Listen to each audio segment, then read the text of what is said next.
Assalamualaikum warahmatullahi wabarakatuh. Perkenalkan, nama saya Viani Destiana Pambudi dari kelas 11 TKJ 2. Di sini saya mengambil materi tentang haki. Dan saya mengambil judul tentang sengketa hak cipta lagu Hala Hala Bandung menjadi Hala Kuala Lumpur. Oke, di sini sebelumnya saya ingin menjelaskan tentang apa itu haki. Haki adalah hak yang berasal dari hasil kegiatan intelektual manusia yang memilih manfaat ekonomi. Oke, berikut adalah penjelasan video dari saya tentang kasus yang saya ambil.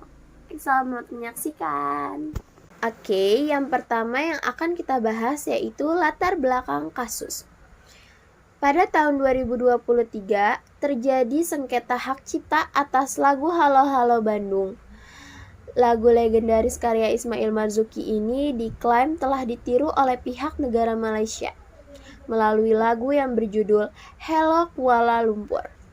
Dugaan peniruan ini menyangkut kemiripan pada aspek melodi dan elemen musik, sehingga menimbulkan kontroversi mengenai penghormatan terhadap karya asli dan perlindungan nilai budaya. Pada lagu Hello Kuala Lumpur ini dianggap menjiplak Halo Halo Bandung lantaran nada dan irama lagu tersebut sama persis.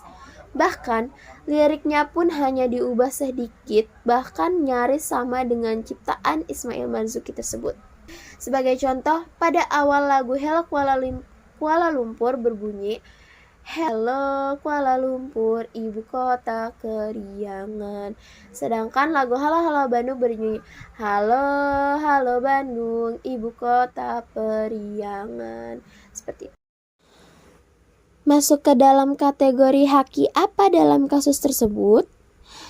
Dalam kasus ini, masuk ke dalam kategori hak cipta, yang dimana hak cipta tersebut melindungi karya seperti lagu, musik, dan lirik. Di dalam karya cipta tersebut juga ada hak moral dan hak ekonomi milik pencipta maupun pemegang hak cipta yang harus kita ketahui dan hormati. Yang pertama itu ada hak moral, yaitu sebagai pengakuan atas kepengarangan dan integritas karya yang memastikan pencipta mendapatkan pengakuan atas karyanya. Dan yang kedua itu ada hak ekonomi, di mana hak untuk memperoleh keuntungan finansial dari penggunaan karya, misalnya melalui royalti, lisensi, atau pendapatan lain yang dihasilkan dari karya tersebut. Dalam hukum di Indonesia perlindungan hak cipta atas karya cipta lagu itu berlaku selama hidup pencipta ditambah 70 tahun setelah pencipta meninggal dunia, yang ada pada pasal 58 ayat 2 Undang-Undang Nomor 28 Tahun 2014 tentang hak cipta. Pencatatan hak cipta di Indonesia tidak diwajibkan, akan tetapi para kreator didorong untuk mencatatkannya di DJKI sebagai bagian dari upaya defensif apabila suatu ketika terjadi klaim dari pihak lain yang merugikan pencipta atau pemegang hak cipta. Pada lagu Halo Halo Bandung, demikian DJKI menuliskan judul lagu itu pertama kali diumumkan pada tanggal 1 Mei pada tahun 1946, dan saat ini telah tercatat di Direktorat Jenderal Kekayaan Intelektual atau DJKI, Kementerian Hukum dan HAM dengan nomor permohonan EC 00 2021 06966.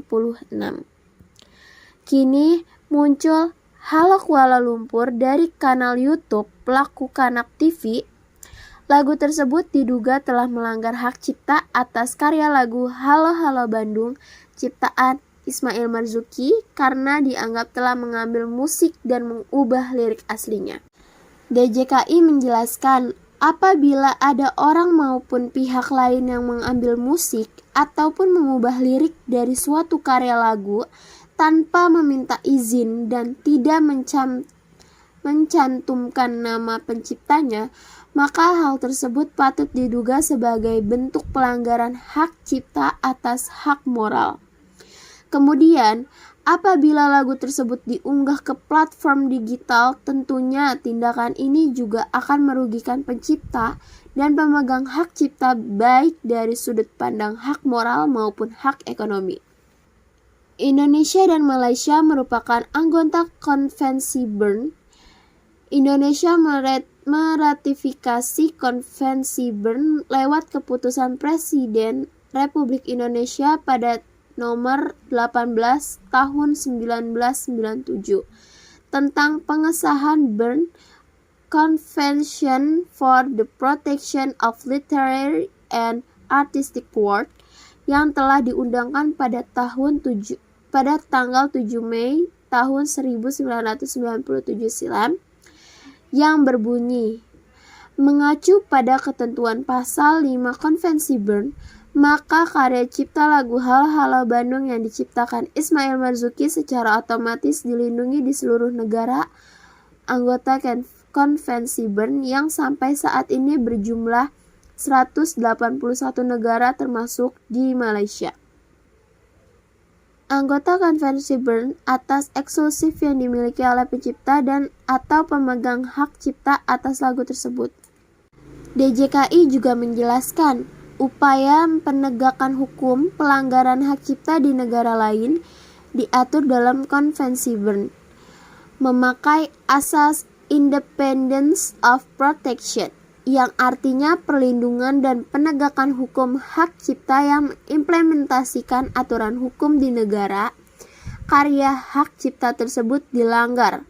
Dalam hal ini menggunakan hukum Malaysia, yang bunyinya, untuk itu jika pencipta atau pemegang hak cipta Indonesia ingin menegakkan hak cipta di negara lain, maka gugatan dilaksanakan berdasarkan dengan undang-undang hak cipta di negara tersebut.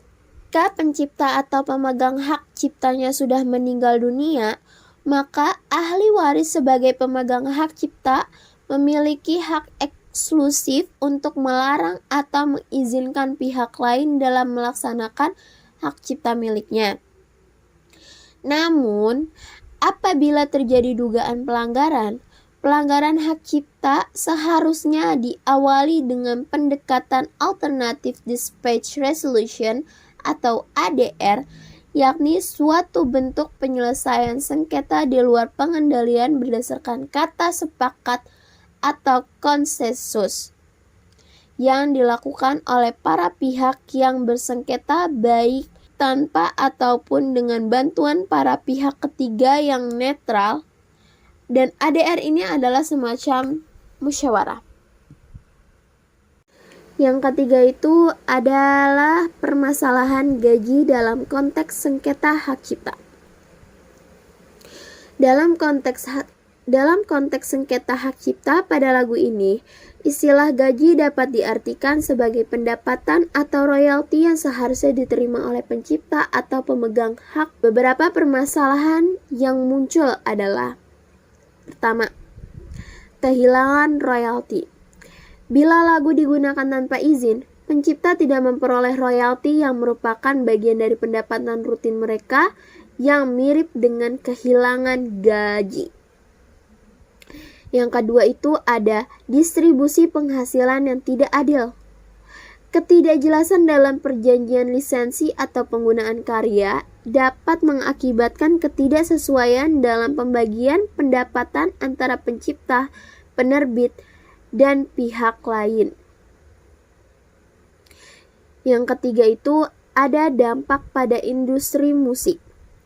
Sengketa semacam ini dapat menurunkan insentif finansial bagi para seniman, karena mereka mungkin tidak mendapatkan kompensasi yang layak atas karya mereka, sehingga memengaruhi kesejahteraan dan pendapatan atau gaji mereka secara keseluruhan. Yang keempat itu adalah solusi.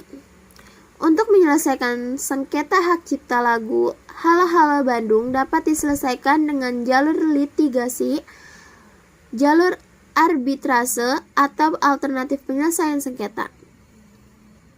Oke, kita bahas satu-satu.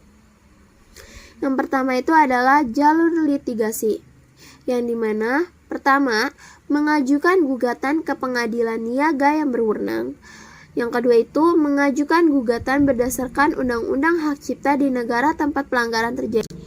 Yang kedua itu ada jalur arbitrase, di mana jalur arbitrase ini adalah sebagai alternatif penyelesaian sengketa.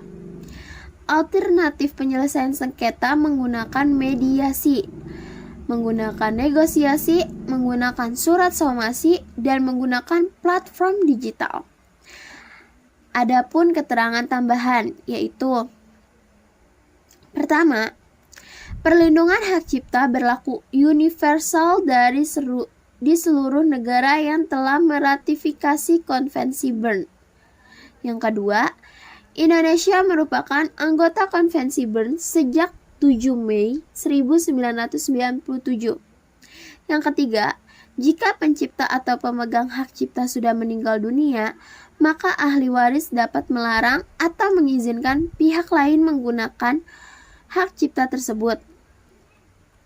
Yang keempat, pelanggaran hak cipta dapat ditindak secara administrasi melalui instrumen hukum pidana dan gugatan perdata.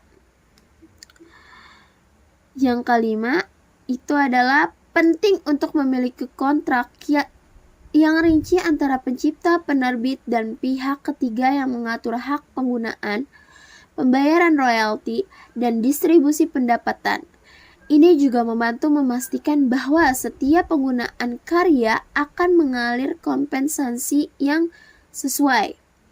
Dan yang keenam, itu ada dalam kasus yang melibatkan pelanggaran oleh pihak luar negeri, diplomasi hukum dan kerjasama internasional sangat diperlukan untuk menegakkan perlindungan hak cipta lintas batas. Dan yang kelima adalah kesimpulan,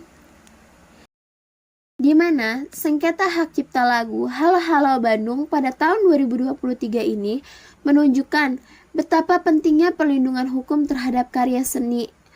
Lagu yang sudah menjadi bagian dari sejarah Indonesia harus tetap diakui hak ciptanya, baik secara moral maupun ekonomi. Agar kasus seperti ini tidak terulang lagi, ada beberapa langkah yang perlu dilakukan, seperti pendaftaran hak cipta secara resmi, perjanjian yang jelas mengenai penggunaan lagu, penegakan hukum bagi pelanggar, pengelolaan royalti yang adil, serta kerjasama internasional jika melibatkan pihak luar negeri. Dan dengan solusi ini, pencipta lagu dapat tetap dihargai, mendapatkan hak mereka, serta mencegah pihak lain mengambil keuntungan dari karya tanpa izin. Ini juga menjadi pengingat bahwa perlindungan haki sangat penting dalam menjaga warisan budaya dan industri kreatif Indonesia. Oke, sekian video dari saya. Kurang lebihnya mohon maaf dan terima kasih. Wassalamualaikum warahmatullahi wabarakatuh.